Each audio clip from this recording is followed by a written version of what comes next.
Hello and good morning and welcome back to the garden. Beautiful sunny day today, too hot if anything, but we can't complain. Now we're going to do a walk down the garden today, show you what we've been up to over the last few weeks planting out, but we're going to start in the top greenhouse.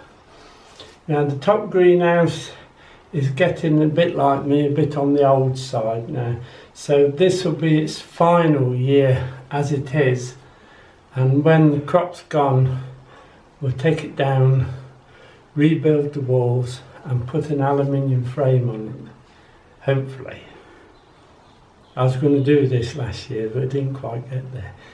But the wood is getting a bit old now and it needs replacing, so we'll sort it this year. Now a little job we're going to do before we start the walk is to top up the compost on the tomatoes, the peppers, and then put some chalk on. Obviously I won't do them all, but we'll do one of the cucumbers to show you how we do it. Now these are the cucumbers, doing very well. Now this year I'm actually side shooting them and keeping them growing so we get more crops. I can't do with like we had it last year, it got a bit out of hand. So we're going to take them up on a single and then take them across if need be. They are starting to produce now, but as you know this is called Fem Spot. It's a very good producer. Done this one. You can see the yellow, that's actually the chalk, but I'll show you that in a moment. Now we'll do this one. Now if you can see there's a leaf right at the back there, so we'll just take that off. Can you see here these little white stumps? Once we topped it up, they'll develop into roots, and so you get more roots on your cucumber. Ordinary potting compost, not the best, but there is no best this year. And what I've done, I've put a little tiny bit more budfish and bone in and a little bit of calcified seaweed, and we'll just top it up. Just top it up. You can do this several times. Once the compost starts to shrink back, keep topping it up. And I broke that, look, so we'll take it off.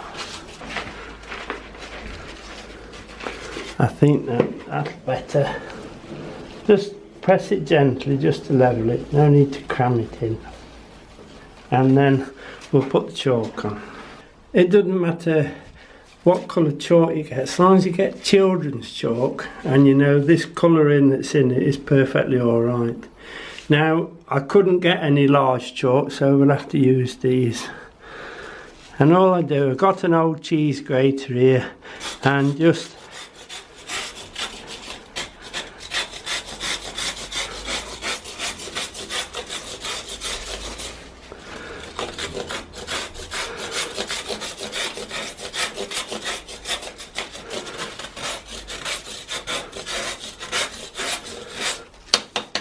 it's certainly a lot easier to do with a big one than what it is for normal small chalks. Mix it round a bit and then water it in. We've put the yellow chalk on.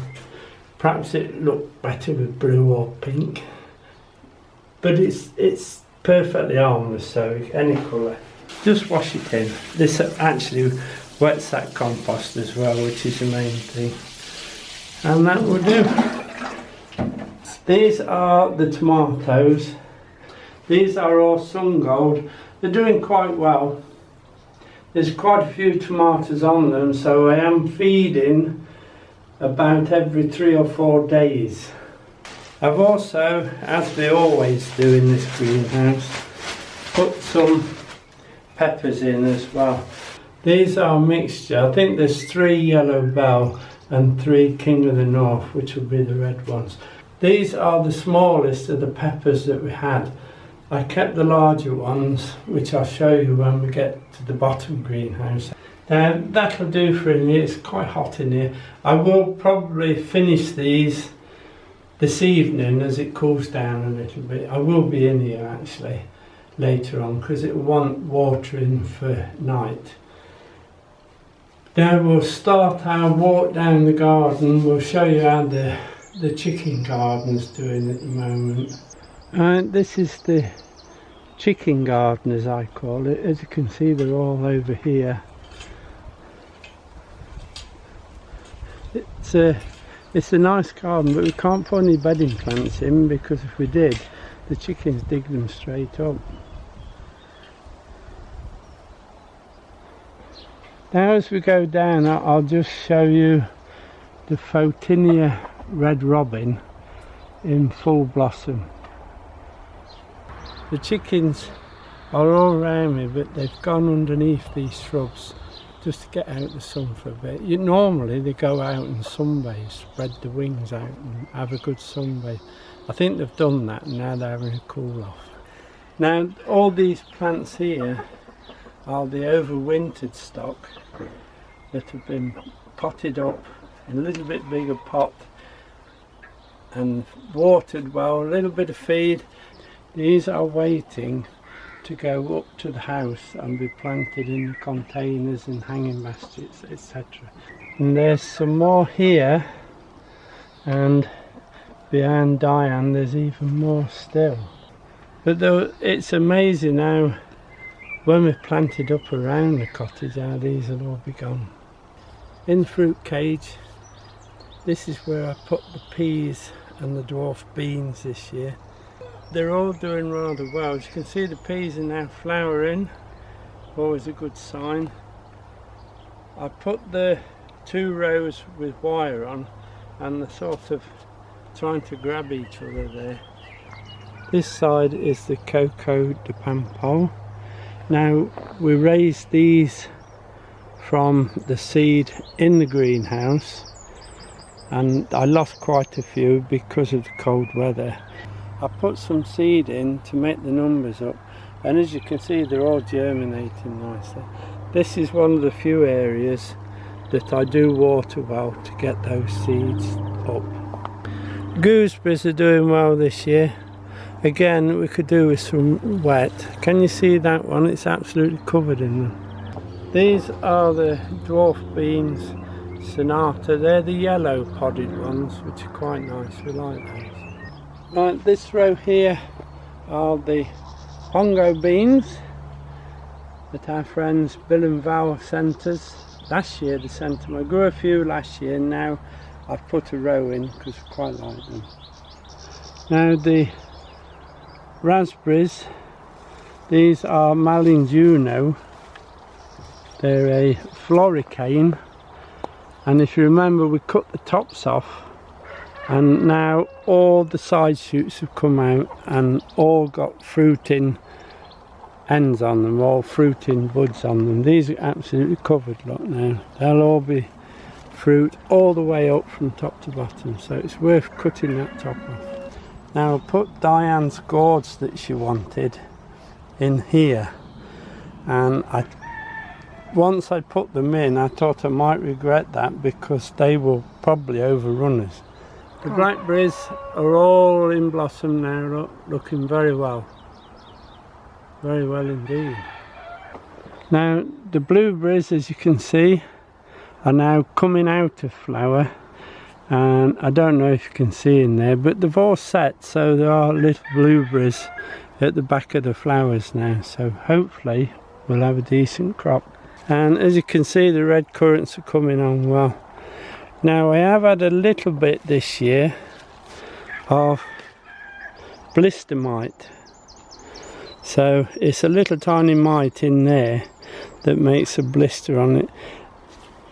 It's easily controlled with an organic pesticide. We use pyrethrum, which is made from flowers anyway. But now it's got all the fruit on, I don't really want to be spraying it. So what we've got, apart from coming round and taking odd leaves off and putting them in the incinerator, I don't know what else you can do for those at the moment. It's not detrimental to the crop, but it doesn't look very nice. So now I've missed the spray, we'll just leave them. Nelly Mosa's doing very well this year. Really it wants tying in again. I'll have to find some time and get it done. Doesn't that look nice? Now these three here, 3 plants, are the pumpkins, and I'm going to grow them in a circle just here. I'm going to keep them tight on that circle this year. We've got the bottles in ready for them, so they should be alright. Butternut squash there, they're called Hunter. They've got the bottles in ready for watering. In this tunnel we have the celery. This is called Starburst. It's doing very well. I'm trying not to water too early, because if I start watering now we'll have slug problems and they'll probably eat most of that. This is the strawberry bed. Remember, we moved all these last year, so I'm not expecting an awful lot of the early ones. That's that side there.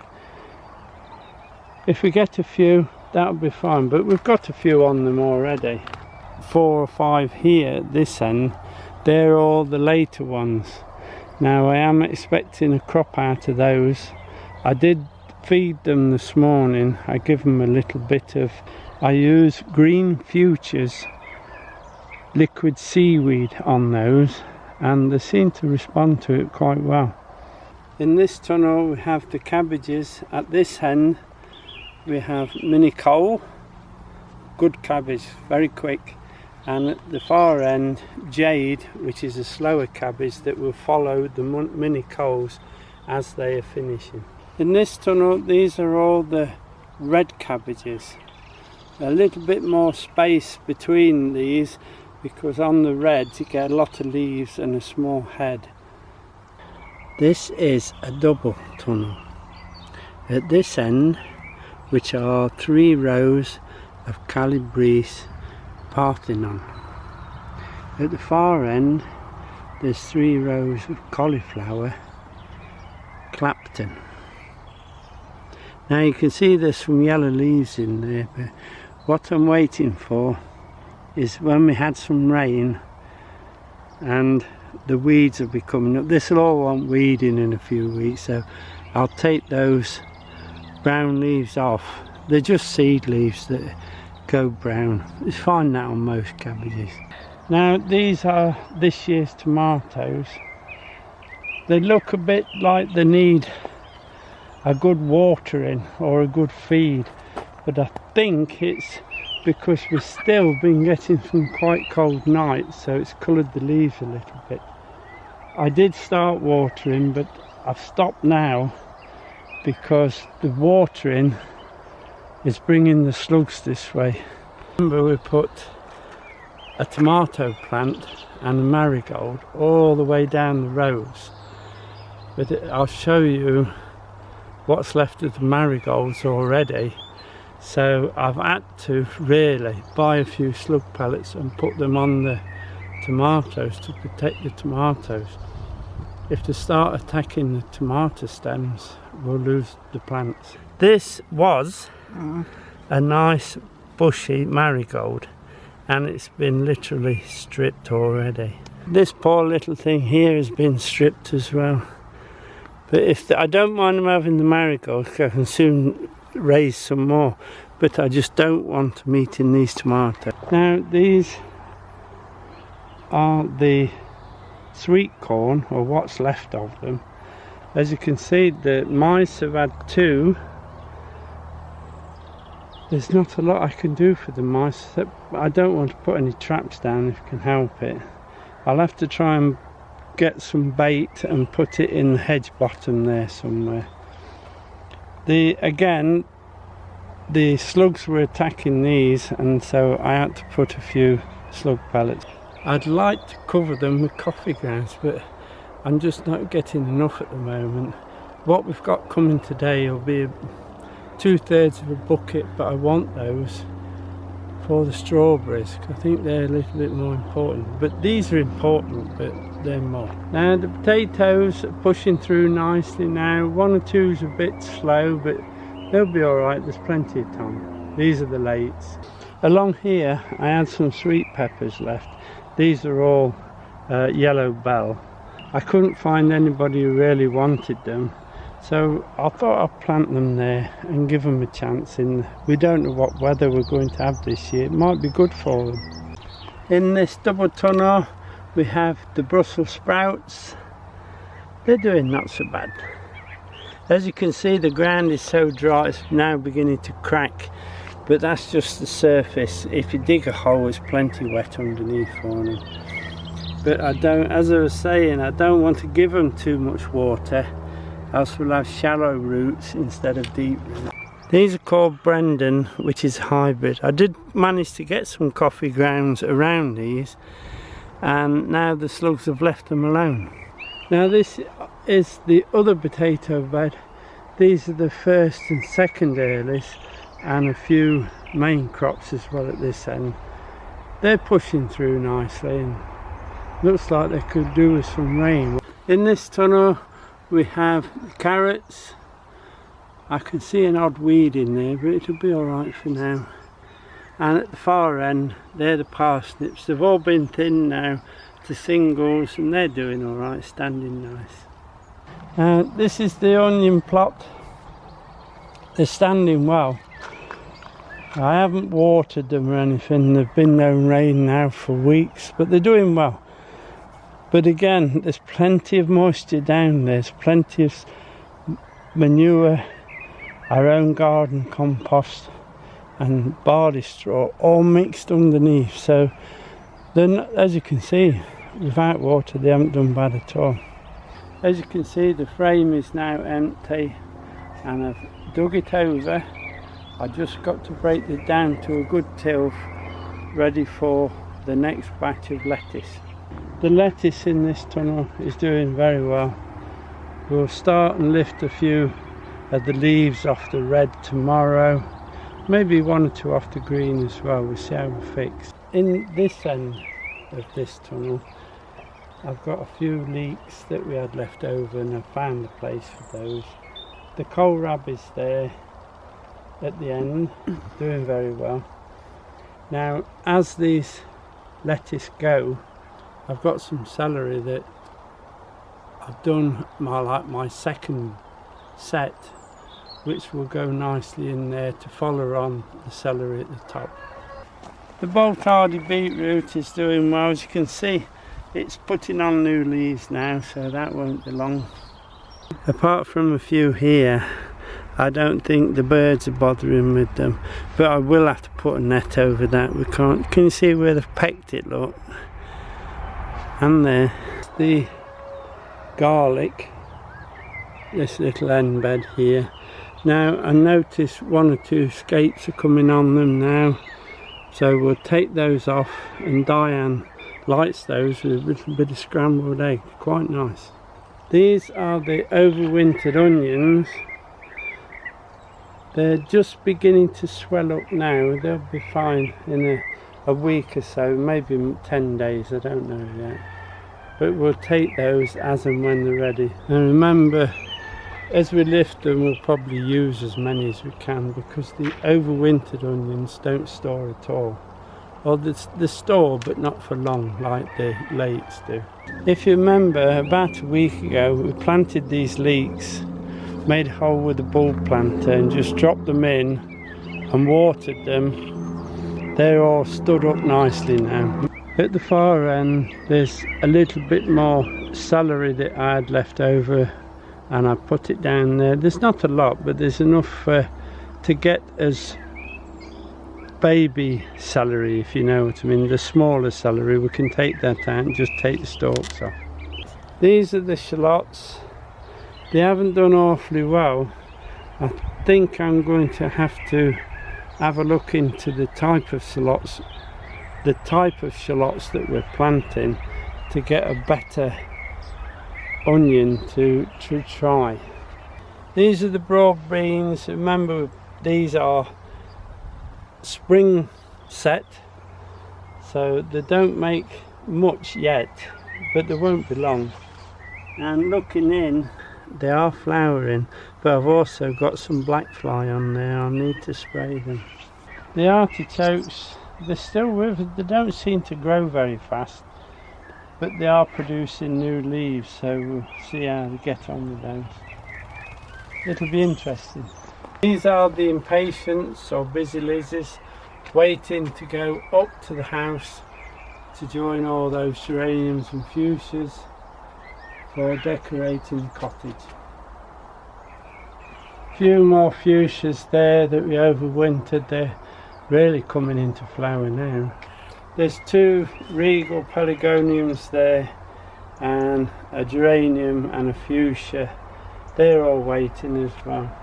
Now these are the 4 buckets of potatoes we did. They're standing well and I water them twice a day now, trying to get some nice early potatoes for us. They won't be long. Now in the bottom greenhouse I have 12 pots of sweet peppers, yellow bell, and this side King of the North. Across the bottom here I have a few pots of aubergines. This is a Gypsophilia baby's breath, what we'll plant in the garden, and then Diane will be able to take cuttings off it for doing a flower arranging. She'll like that.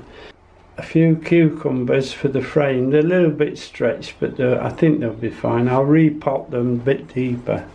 This is the basil, nearly ready to go up to the top greenhouse. It'll finish up there. And the lettuce, that'll be going in that frame perhaps next week. Now that's it for this week. You've seen what we've got and what we've done. Hope you like it. The big thing now is I want some rain, because I don't really want to be watering it all. I water some of the things I have to water, but I don't want to water. I want the plants to go down and get the moisture. If you water them now, we'll get to midsummer and they'll be suffering because all the roots will be shallow. So have a good week everyone. Thank you for watching, thank you for subscribing, we do appreciate it. And enjoy the sunshine while we got it, because I'm praying for rain. Bye now.